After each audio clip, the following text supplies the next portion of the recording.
खिज़ां से उजल गया मैं उसी की फसल बहार हूँ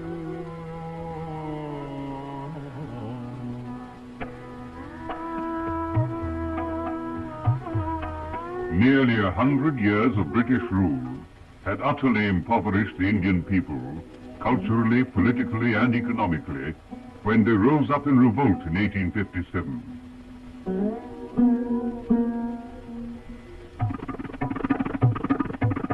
On the 10th of May, Indian soldiers revolted in Meerut and marched to Delhi. The next day, Bahadur Shah Zafar was declared Emperor of Hindustan. Bahadur Shah asked the Hindus and Muslims to join hands in their fight for freedom, the best of all the gifts of God. Under the command of General Bakht Khan, the valiant revolutionaries defended Delhi for 4 months. Similar deeds of unity and valor were witnessed on several battlefields. At Kanpur, Nana Sahib of Bithur led the revolt with his most trusted emissary, Azimullah Khan. The revolutionary sepoys of Awadh rallied round Begum Hazrat Mahal, wife of the deposed King Wajid Ali Shah. They besieged the British residency in Lucknow for 8 long months. They defeated several British attempts before they were overcome by superior firepower. In Jhansi, the young Rani Lakshmi Bai raised the banner of revolt. Khalq Khuda ka, Mulk Badshah ka, aur Hukum Rani Lakshmi Bai ka. General Ghaus Khan, commander of the Rani's artillery, was killed in action.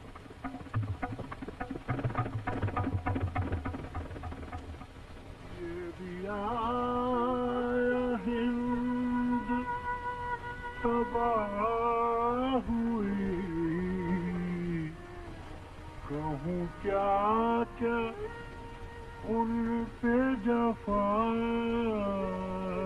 हुई जिसे देखा हाकिम वक्त ने कहा ये भी काबिल दार है गई बैक जो हवा पलटे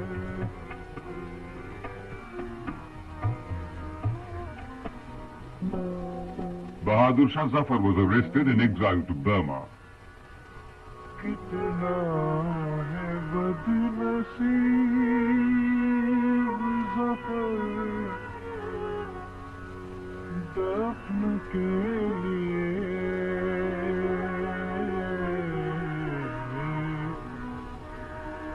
दो गज ज़मीन भी न मिली हुए यार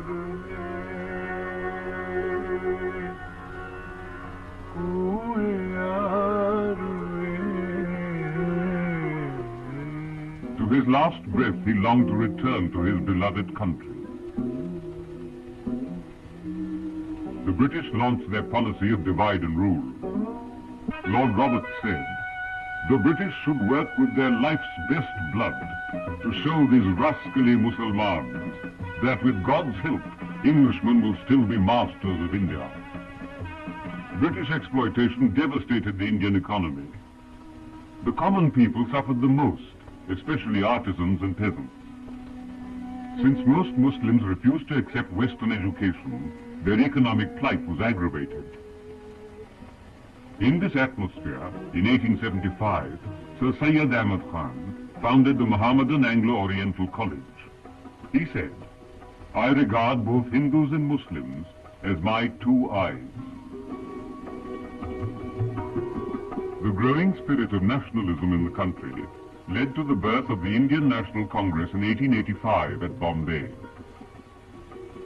W.C. Banerjee was the first president. The second session in Calcutta had Dadabhai Naoroji as president.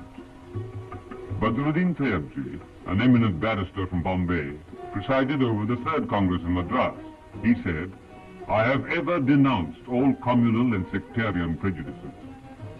In 1896, the president of the Calcutta Congress, Rahmatullah Sayani, blamed British economic policy which had deliberately impoverished the country. In 1905, Lord Curzon announced the partition of Bengal on communal lines. This was vehemently opposed by both Hindus and Muslims.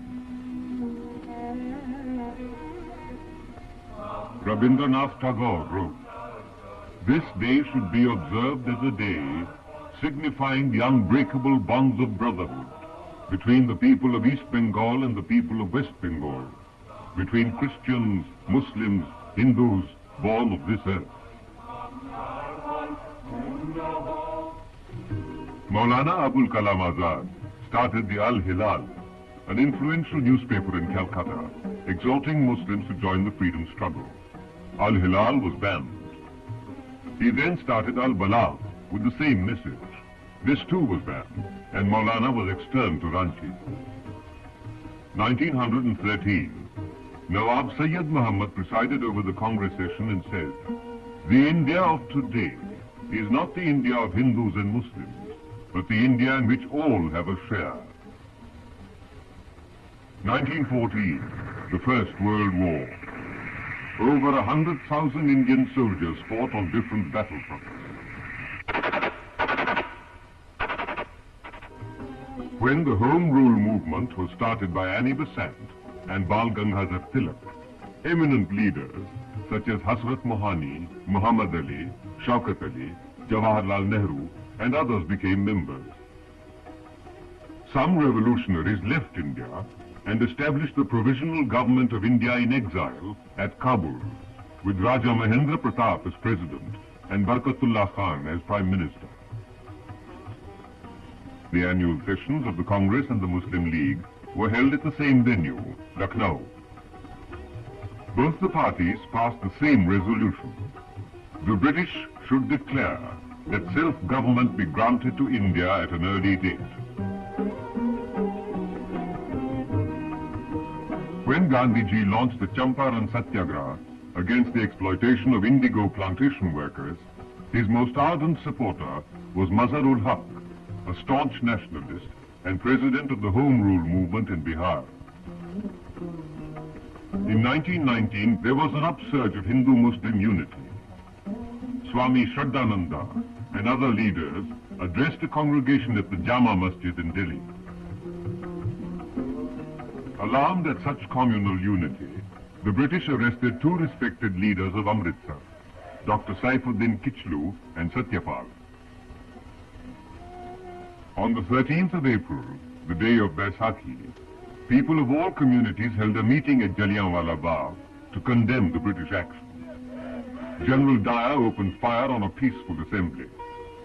379 persons were killed and 1,200 wounded. This barbaric act shocked the entire nation. During this time, the people of India were concerned about the fate of the Sultan of Turkey, the Khalifa. In November 1919, Gandhiji was invited to attend the Khilafat conference in Delhi. On his advice, the conference agreed to launch a non-cooperation movement in support of Khilafat. Tens of thousands of Hindus, Muslims, and people belonging to every community in India joined mammoth processions. The Ali brothers traveled with Gandhiji throughout India to preach Hindu-Muslim unity and seek support for the movement. A mass movement was launched for boycott of foreign goods, British courts and educational institutions. In UP, Purushottam Das Tandon, Jawaharlal Nehru and Rafi Ahmad Kidwai led the peasant movement. Under the leadership of Dr. Zakir Hussain, 300 students left Aligarh University and founded the Jamia Millia, which was run on Gandhian principles of self-help. The Congress session in Kakinada in 1923 was presided over by Maulana Muhammad Ali. He asked the people to maintain peace, harmony, and goodwill among all communities. Revolutionaries from different parts of the country regrouped to form the Hindustan Republican Army and the Communist Party. In Bengal, Qazi Nazrul Islam and Muzaffar Ahmad were the leading communists. In the Kakori train hold-up case, Ram Prasad Bismil, Manmat Nath Gupta, Rajendra Nath Lahiri, Ashfaqullah Khan, Roshan Singh and others were arrested. Ashfaqullah, Bismil and Roshan Singh were sentenced to death. From his prison cell, Ashfaqullah sent a message to his countrymen. Brothers, your disunity can never prove beneficial to either one of you. You can unite and remove the collar of slavery from around your necks. The 1927 Congress session at Madras was presided over by Maqbool Ahmad Ansari. A resolution was passed asking the people to boycott the Simon Commission, which was visiting India to look into the working of representative institutions but had no Indian member on it. When the Simon Commission arrived in February of 1928, it was met everywhere with strikes, protests and demonstrations. In 1929, Jawaharlal Nehru presided over the Congress session at Lahore.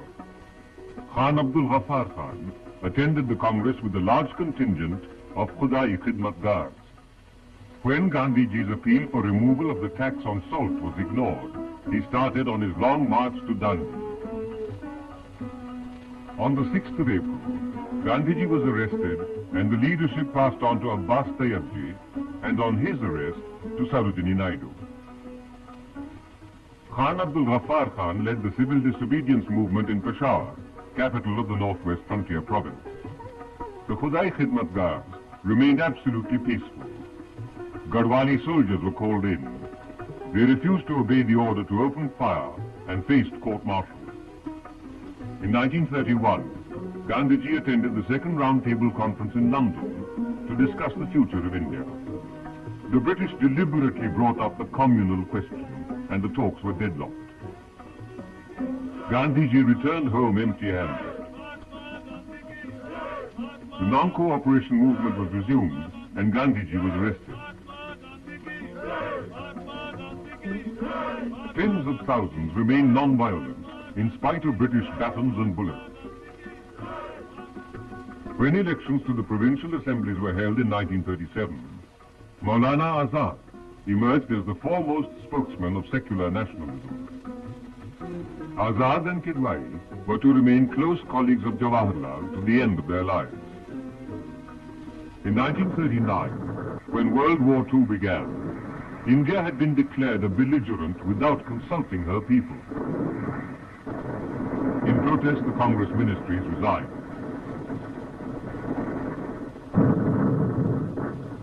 Maulana Azad was declared Congress president. He said, "I am proud of being an Indian. I am a part of the indivisible unity that is Indian nationality. I am an essential element which has gone to build India. I can never surrender this claim." The Congress said that India could support the war effort only as a free nation, but the Muslim League demanded partition. When the Japanese forces were approaching the borders of India, Sir Stafford Cripps arrived in March 1942 to seek the cooperation of Indian leaders. His promise of freedom in the distant future was not acceptable to the Congress. The League, however, once again insisted on a decision on partition. On the 8th of August 1942, the Congress met in Bombay under the presidentship of Maulana Azad. He asked the British to withdraw and said, "Power, when it comes, will belong to all the people of India." The Quit India resolution was unanimously passed. The entire leadership was imprisoned on the 9th of August, but the people kept on with the struggle. Meanwhile, Subhash Chandra Bose escaped from house arrest in Calcutta and reached Germany. Accompanied by his secretary Abid Hassan, he reached Singapore. Abid Hassan was the man who coined the slogan, Jai Hind. Subhash Chandra Bose took over command of the Indian National Army, comprising of Indian troops who were prisoners of war, local volunteers and women. The provisional government of Azad Hind formed on the 21st of October 1943, had S.A. Iyer, Shahnawaz Khan, Muhammad Zaman Kiani, N. Raghavan, Ehsan Qadir, and Dr. Lakshmi Swaminathan amongst the ministers. The INA fought up to the borders of India and planted the first flag of free India in Manipur. When they surrendered at the end of the war, 3 INA officers, Sehgal, Dhillon, and Shahnawaz Khan, were put on trial by the British government. Nehru, Sapru, Katju, Gulabhai Desai, Asif Ali, and others defended them. The British were compelled to release them unconditionally. A cabinet mission arrived from London to hold negotiations for the transfer of power. Azad, Nehru, Abdul Ghaffar Khan, Patel, Gandhi, and in fact the entire leadership insisted on freedom for an undivided India. The Muslim League insisted on partition. In August of 1946, when the interim government under Nehru was formed, with Asif Ali and Ali Zahir as Congress ministers, the Muslim League objected to their inclusion. In October, the League finally joined the interim government, but frictions developed between ministers and frequently the administration came to a standstill. In March of 1947, Mountbatten became the Viceroy of India. The British government announced the transfer of power to India as soon as possible, with or without partition. Lord Mountbatten insisted that only acceptance of partition could ensure early independence.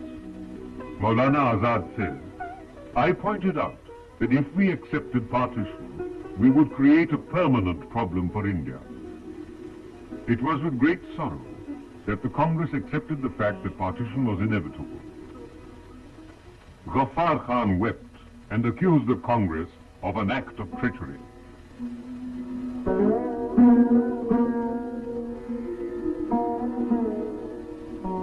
A movement nurtured till the end by the unity and sacrifice of the people of India ended in partition and sorrow for many millions.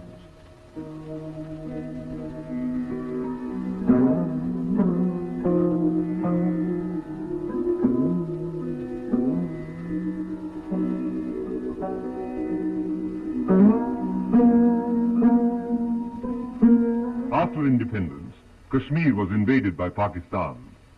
In this hour of crisis, Sheikh Abdullah led the people of Kashmir in their fight against the raiders. Kashmir decided to accede to India.